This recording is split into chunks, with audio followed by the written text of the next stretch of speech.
The beginning of the story, we see an American football match where a man named Nicky is sitting comfortably with his girlfriend Jess in the VIP stands. The match is going on, but Nicky is more focused on the crowd than on the game. He notices a beautiful girl getting up from her seat and leaving. At that moment, a mischievous idea comes to his mind. He makes a small bet with Jess, saying, "Let's see how many people look back at that girl." One of the men sitting nearby, Lee Yuan, says he also wants to join the bet, and Nicky agrees. Everyone jokingly places a $10 bet and starts counting. When the girl leaves the stand, the final count shows that 7 people looked back at her. In this bet, Jess had guessed the closest number, so she won. Lee Yuan gives her the money without hesitation, and then suggests starting the next round. This time, the bet is about who will commit the next foul. Jess drops out, saying she doesn't know much about the game, but Nicky jumps in and places a $1,000 bet.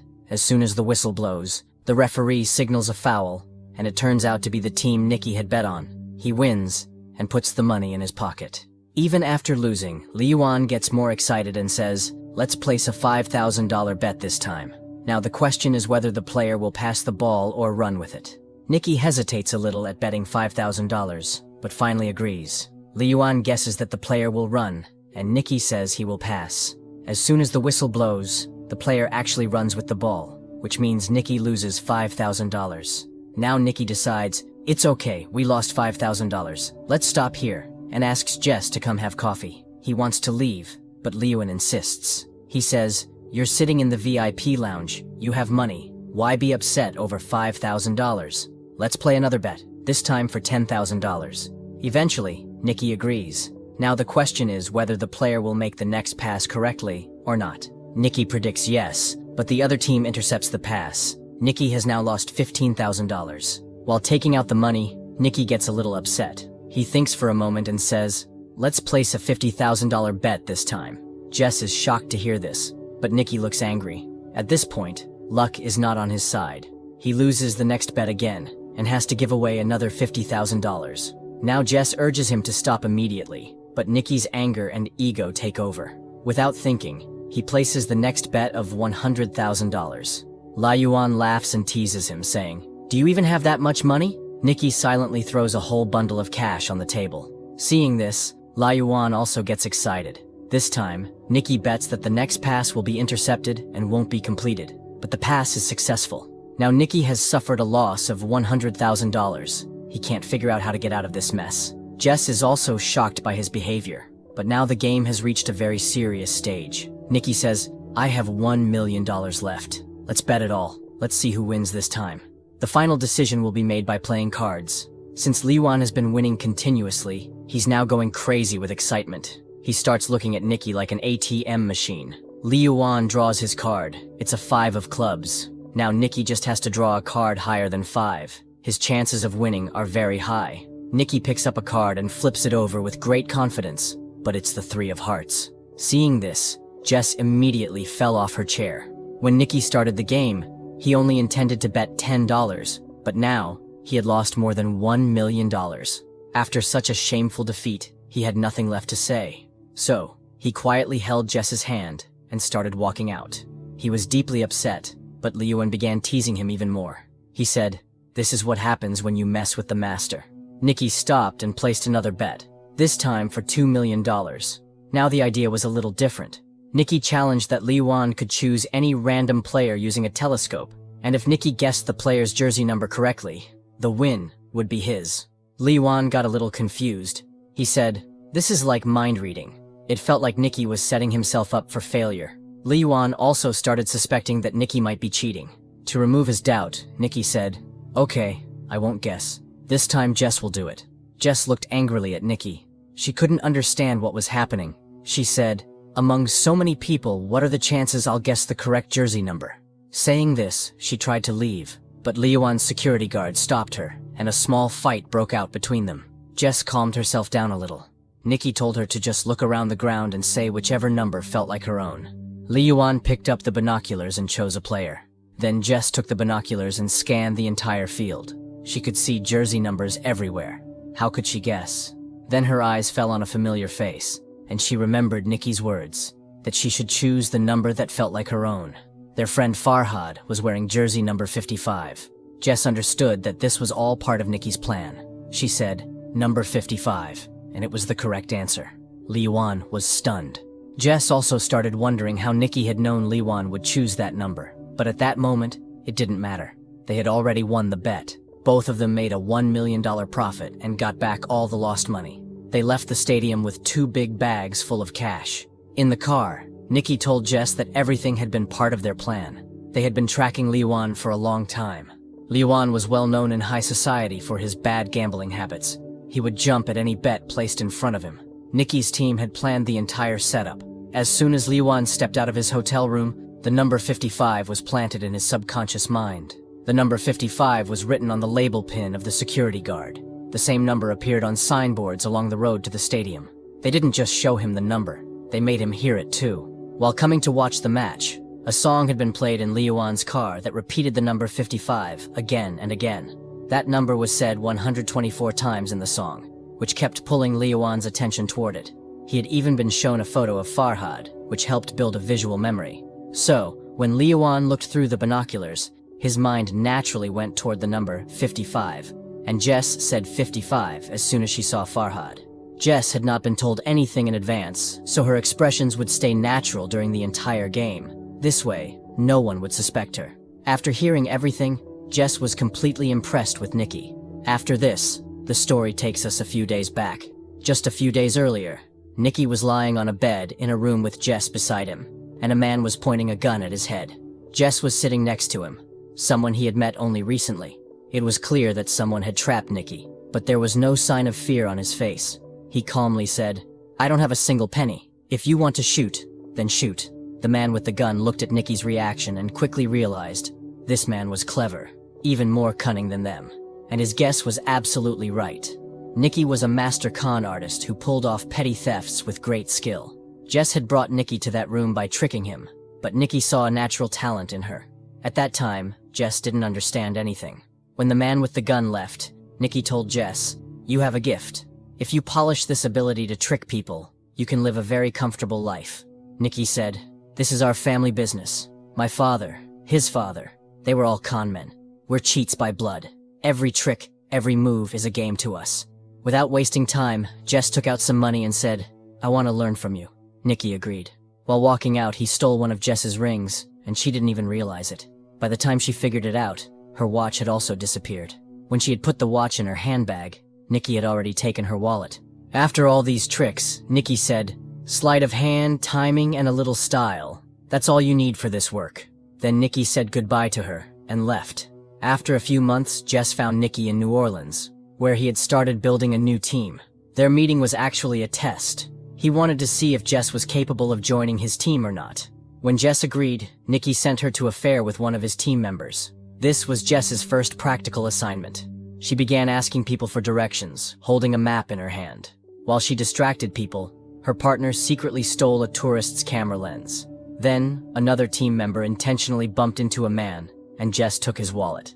Jess was now starting to feel more confident in her stealing style. Using chopsticks, she took another woman's wallet from her bag. Everything went so smoothly that no one even suspected them.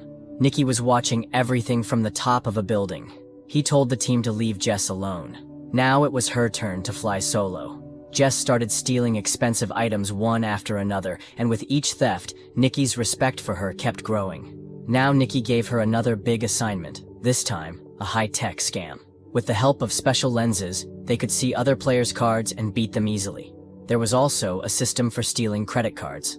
The stolen card was secretly sent to a teammate, where a device would copy its data, and then the card would be returned to the owner's pocket. By the time anyone realized, their entire account would be emptied. Another scam was a fake ATM machine.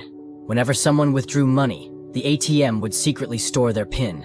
Farhad would later remove the machine and steal all the data. All the stolen credit cards were sorted into different categories.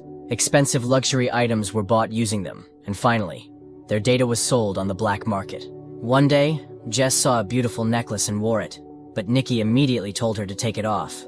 He strictly explained that all the items had to be sold. Nothing was to be kept personally. Jess was seeing this large-scale fraud for the first time. The feeling of standing in the middle of a mountain of stolen goods was surreal. The next day, Jess and Farhad were wandering through a wealthy area. Their task was to act. Farhad suddenly fainted, and Jess started shouting, "Please, someone help us, please." It was a distraction, which the rest of the team used to steal from the rich people around them. After the job was done, the whole team escaped by hiding in an ambulance. The whole plan was so perfectly executed that no one could figure out anything. That night, they all celebrated together. Nicky praised everyone because they had made $1.2 million in just 1 week. The next day, all the team members were preparing to go their separate ways. The documents were destroyed, and Nicky assured everyone that their money would be transferred to their bank accounts within a few days. But the old members of the team knew that Nicky still had one last mission left. The next morning, Nicky took Jess to the VIP lounge of the stadium. He performed a full demonstration in front of Jess to show how they could earn $1 million in just a few minutes. By now, Jess had started falling in love with Nicky. She thought she was Nicky's girlfriend, and that's why he was showing her all this. But Nicky had only included her in the group for his own benefit. When everything was over, Nicky gave her $80,000 in cash and finally said goodbye. Jess looked at him with tears in her eyes. Her heart was broken because she had fallen in love with Nicky. At the same time, she also felt that $80,000 was too little because Nicky had just earned $1 million. But in Nicky's world, there was no place for emotions. Jess had now seen his true colors. Nearly 3 years later, a race car pulls into a service station, and we see Nicky again. There was tiredness in his eyes, and it was written all over his face that he was running out of money. During lunch, he met with George, the owner of a race car team. George's research team had developed a new algorithm called EXR, but he wanted to improve it to increase his chances of winning. So he hired Nicky. The plan was simple. Nicky would pretend to be their chief engineer. Then, they would stage a fake fight between George and Nicky so that other teams would fall into their trap. After that, Nicky would sell a fake version of EXR to the rival team, while George's team would use the real system and easily win. As part of the deal, Nicky was supposed to receive €1 million for the job, and the money he earned by selling the fake system would also be his. Nicky thought this job was a joke. He could have done such a scam even in his sleep, but George's butler didn't trust him at all. He directly threatened Nicky and said, "If you do anything wrong, I'll shoot you right in the chest." Nicky wore a tuxedo and left to attend a party that evening. The plan between Nicky and George was to stage a fake fight in front of the crowd, but their plan completely fell apart when Jess appeared, walking down the stairs in a red dress. She went straight to hug George. Seeing this, Nicky's eyes filled with anger. His mind went blank. He hadn't seen Jess in 3 years, and now she was with someone else, and that too, with the man who had hired Nicky. Jess calmly walked up to Nicky and told him that she was no longer a con artist, and whatever had happened 3 years ago didn't matter anymore. She also said that George didn't know anything about their past relationship, and it would be best to keep it that way. Hearing this, Nicky got furious. He picked up a glass of vodka and drank it in one go. Earlier, he had planned to act like he was angry, but now, he truly was. The fight with George in front of everyone was no longer a drama, it was real. Their fight caught the attention of the rival racing team, just as planned. Soon, security came and threw Nicky out of the party, but now, he had the business card of the rival team in his hand. The next morning, Nicky met the owner of the McLaren team. He spoke directly, saying, "I want to sell you the EXR system. It will cost €3 million. The team owner had no shortage of money, so there was no need to bargain. He immediately tested the system on the track, and when he saw the results, his face lit up. Nicky promised that the complete software would be delivered in 48 hours. Meanwhile, Jess met Farhad on the road. Farhad had been sent by Nicky. He told Jess that it was necessary for Nicky to leave 3 years ago. He had no other choice. Farhad also said that Nicky still loved her. Then he handed Jess a box, which had the same necklace that Jess had once liked. Whether it was real or fake didn't matter. Jess's heart melted after seeing it. She told Farhad that she couldn't trust Nicky, but her eyes said something else. She still had feelings for him. Well, on the day of the deal, Nicky showed up and handed over the software to the owner of the McLaren team. In return, a strong man gave him a case containing €3 million. But Nicky's nature was such that he never worked without taking risks. He had secretly sold a copy of the same software to every racing team. Every handshake brought him more euros. Whoever shook hands with him paid him millions. Until the race began, no one had any idea that every team had been sold the exact same EXR system. That night, instead of running away, Nicky messaged Jess saying that if she came in time, they could escape together. Nicky waited, but no one came. Just when he gave up and turned to leave, Jess appeared. But it was too late to run, because at that moment, the same strong man who had given him €3 million on behalf of the McLaren team showed up in front of Nicky. In reality, he was George's man. He had found out the truth, that Nicky had sold the original software instead of the fake one. He didn't care about the 1 million euros. Now he wore his full racing gear and intentionally crashed into Nicky's car. After a terrible accident, both Nicky and Jess were captured. They were tied up, and all the stolen cash was laid out in front of George. George was furious. He had spent 40 million euros creating that software, and now everything was ruined. The worst part was, he still couldn't figure out how Nicky had stolen the real software. When Nicky didn't say anything, George pressed Jess's nose shut, cutting off her air. Seeing this, Nicky broke down. He confessed everything, how he had made Jess fall for him again by rekindling her old love. He said he gave her the same necklace she had once liked, but this time it had a special chip inside. As soon as George opened the software, that chip stole his password and copied the data. Jess was heartbroken when she heard this. Tears streamed down her face, but George and his men started laughing. They liked the story but didn't believe a word of it. George then said, "Jess was never really my girlfriend.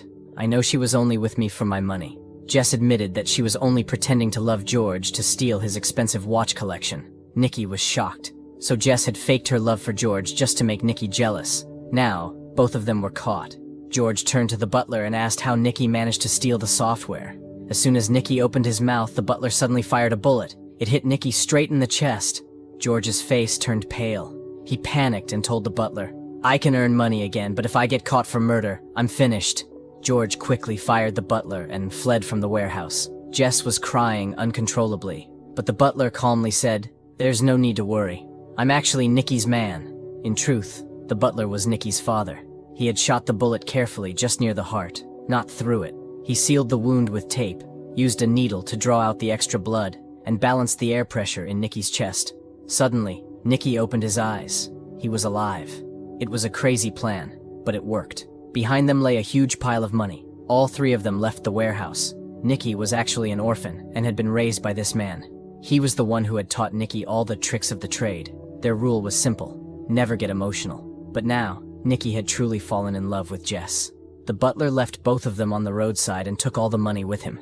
Nicky was left with nothing, but on the way to the hospital, he saw something shining in Jess's hand. It was George's 200,000 euro watch.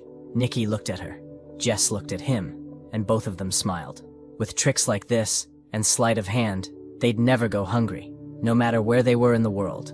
If you enjoyed the video, don't forget to like and subscribe to the channel. See you in the next video.